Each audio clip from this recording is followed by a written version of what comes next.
Trump just threatened India with massive 25% tariffs, using economic threats as a weapon, the stick, not the carrot. Now, why has Trump threatened India with tariffs? Has India withheld recipes of the finest curries so Americans are left wanting more from their masala chicken? No. India continues to buy Russian oil. That's the sticking point. That's what gets Trump red or deep orange in the face, right? And by India carrying on their purchases of Russian oil, by doing so, they have made, according to America, Russia more able to continue the war effort in Ukraine. But Trump pressuring India and then threatening more tariffs uh, as a as a punishment is, or maybe the biggest strategic blunder of his presidency, and that's saying something, right? Because his presidency has had quite a rocky experience, to put it lightly.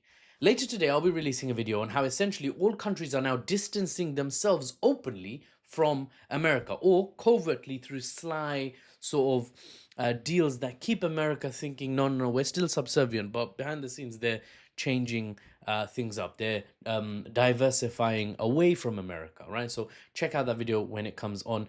Subscribe/follow to make sure that you are able to see that when it does come up. Now, India is no exception to that diversification away from America drive that we're seeing globally now.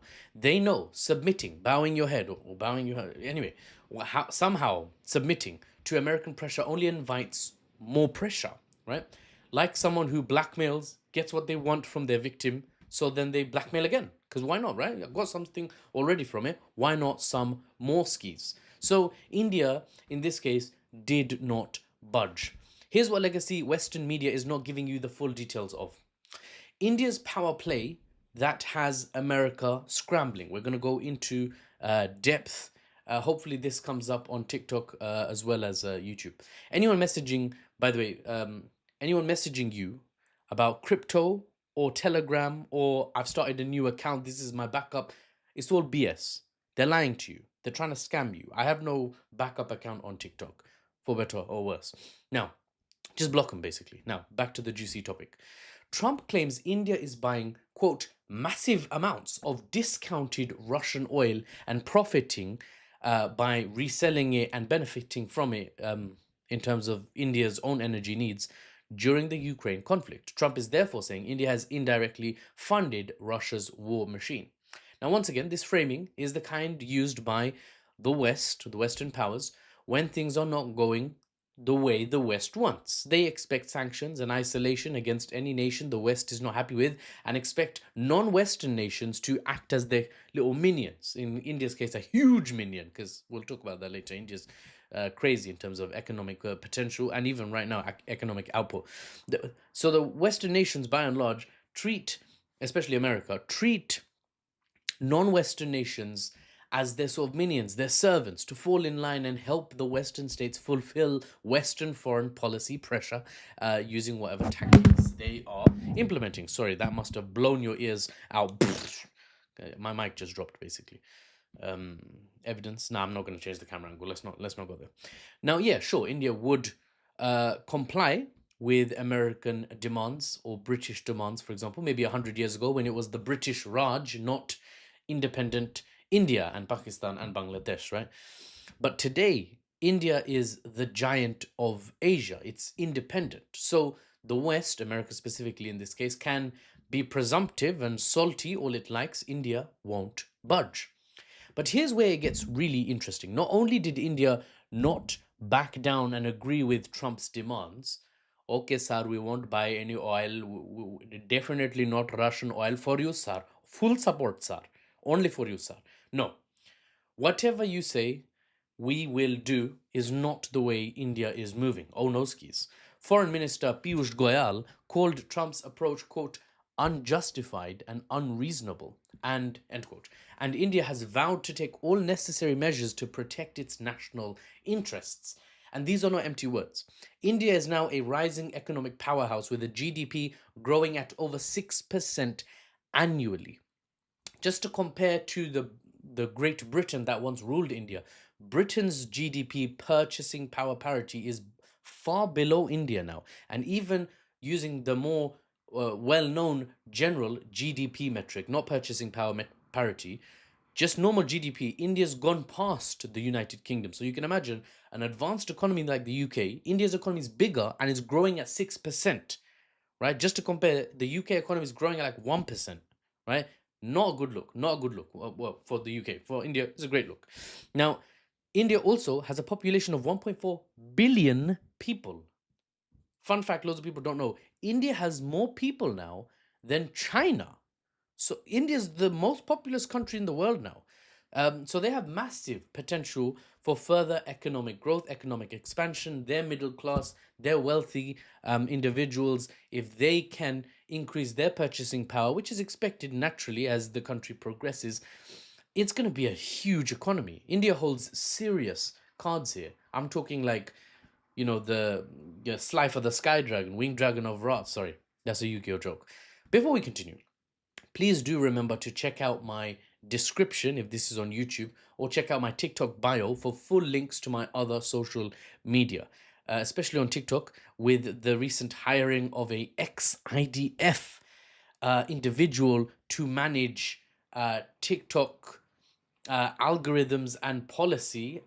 Insane. I don't think I'm going to be doing very well here for much longer. So follow me in multiple places so that just one platform doesn't become our only link. It becomes a single point of failure. If that link breaks, you basically, I don't show up anywhere at all for you, and you have to search up my name. And it's because it's a long, semi-long, Indian subcontinent name. It's half Arab, Mahfuz. Talukda means landlord in old Bangla. You're not going to remember. So, just connect with me, okay? Okay, and thank you guys for your continued support. Now, back to the topic. As a key BRICS member, am I recording? Yes.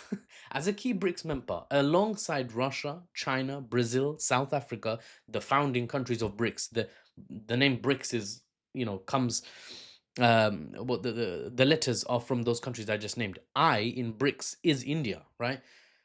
India represents the global South's growing economic influence. If America gives India the cold shoulder, Delhi has alternative markets worth trillions waiting with open arms. Come, come, come, come, come. Ajao, ajao. Well, actually, it would be India saying ajao. Anyway, the US-India trade relationship is worth about 212 billion annually, making America India's top trading partner for now. But Trump's threats are pushing India deeper into partnership with Russia and China, fundamentally reshaping global trade dynamics. I want to point out here, it was a trend that was expected at some point in the future anyway. This was the trajectory India was already on. This was the trajectory the world's already in, as the large populations of East Asia, ASEAN, meaning, Indonesia, Malaysia, Singapore. Shout out to my Singaporeans, absolute legends, even though they're just a city state. Singapore is like a country and a city, fun fact, like the Vatican. Even then, I've got some serious Singaporean representation in my comments, so thank you to you guys, and Malaysians, and Indonesians. I don't forget you guys. The populations of East Asia, so China, Japan, the Koreas, Taiwan, I'm including in China, the ASEAN countries, the Indian subcontinent, as all these huge populations get richer and therefore more able to buy stuff, new market opportunities emerge. So there was already going to be a diversification away from America. America is just the first big fat bunch of very rich people with a lot of spending power. But the Asian generally countries are, and Australasia, the ASEAN countries, they're catching up, right? As I often mention, Trump is therefore not the one that overhauls America in terms of its trajectory as a country, with the direction it's going. Trump is the great accelerator, accelerating the US out of its sole superpower status. It's now an ex-superpower, and accelerating other countries into economic diversification strategies early, right? They would have left America anyway. They would have diversified away from just appealing to the American consumer, but they're doing it faster because of Trump's pressure, for better or worse. I'm just giving you the analysis. More countries are not overly relying on America's current very rich overall population because Trump is making it really hard to do so through tariffs. Here's the final, almost laughable point. India's response to tariffs exposes Western hypocrisy perfectly. While threatening sanctions over Russian energy, the US and EU continue their own forms of trade with Moscow. So don't trade with them because you're funding the war machine. And then Europe goes, but we still got 60 billion trade with Russia. Da. What? What? We, right? Like, what's going on? It has to be said, trade has dropped between the US and EU and Russia. Trade has dropped since the Ukraine conflict started, but it hasn't stopped, right? One could ask, why should India sacrifice a good deal for its own energy needs to please the West when the West carries on their trade, right? Is India any less than the Western nations? Is that what you're saying? In what terms is India less? Are the Indian people inferior in some way? And the people of the Indian subcontinent by extension? Or is there a pecking order, a hierarchy that is expected to be adhered to? Maybe once there was, but times have changed. For better or worse, I would say for better, times have changed, and there's not a racial, national hierarchy that the West is at the top and everyone else sort of follows in behind, right? I know some in the West would long for those days, right? The golden days, the age of empires, Europe carrying the beacon of light through humanity, liberty, equality, fraternity, but not for North Africa, freedom and justice and freedom of speech and democracy, but not for Africa, don't be silly. Liberty, autonomy, independence, uh, um, respect for oneself and respect for one's community, prosperity, but not for the Indian subcontinent, don't be silly. That was that was the Western way. It's like everything's great for us, but for our colonies, the crown colonies, the French colonies in Africa, wherever, double standards. I'm not attacking, by the way, Europe and Europeans watching this. I'm just inviting you to look into history and realize it's not as clear cut. It's not as clear cut as Europe is the good guys, the bad guys are elsewhere. Well, even you know that because Germany was the bad guy in World War One and Two, right? The main bad guy. It's like the Scarecrow, and there's also like the Penguin and Bane, and I guess in this the UK is Batman. I'm Batman. Times have changed, is what I'm saying. India is asserting its sovereignty over energy security decisions. Among a lot of other things, it's asserting its sovereignty on. And this whole drama, not Bollywood, another drama, less quality, less production cost drama, or more production cost in it. Sorry, I'm doing it again.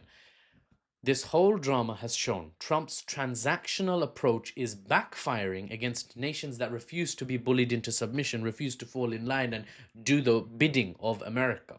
China took the lead by holding its ground against American pressure on tariffs, and now India is following in behind. The EU was more sneaky, right? Von der Leyen, sorry, made a lot of promises that made it look like the EU-US deal that was negotiated was a bad deal for the EU, right? Check out my post on the EU later not later. I've made the post, but check it out later after this video. Don't just cut this video and run. But check out my post on the EU-US trade deal. It was really bad for the EU on the face of it, right? But the truth is, this is just a different strategy the EU is adopting. Pretend to stay subservient to America and use the time you buy yourself to decouple and diversify. Just make the transition a bit smoother for yourself. You don't cut immediately. You keep the relationship, and in the back channels you start setting up new things, right? New things. More on that in a upcoming video, where we go through EU strategy for dealing with America economically. So I dealt with the EU-US trade deal. I'll talk about the strategy the EU is adopting separately in another video. Now, it's been a chunky one, guys. It's been a chunky one, and I hope this turns out good on TikTok. I got so many of you guys following on TikTok. Huge love to my African brothers and sisters. They're coming in strong. Do tell me where you're watching from. It's motivating and it helps with pushing my video through engagement, YouTube or TikTok or whatever. They see that people are interacting with the video. Comments are actually really heavily valued, very weighted. So heart the video or like the video, bookmark the video or save the video. I'm talking TikTok, YouTube, both, and comment, because that is very helpful to me. So if you support my mission, help me out. And I hope this has worked out well. I'm guessing TikTok is like taking a slice like this.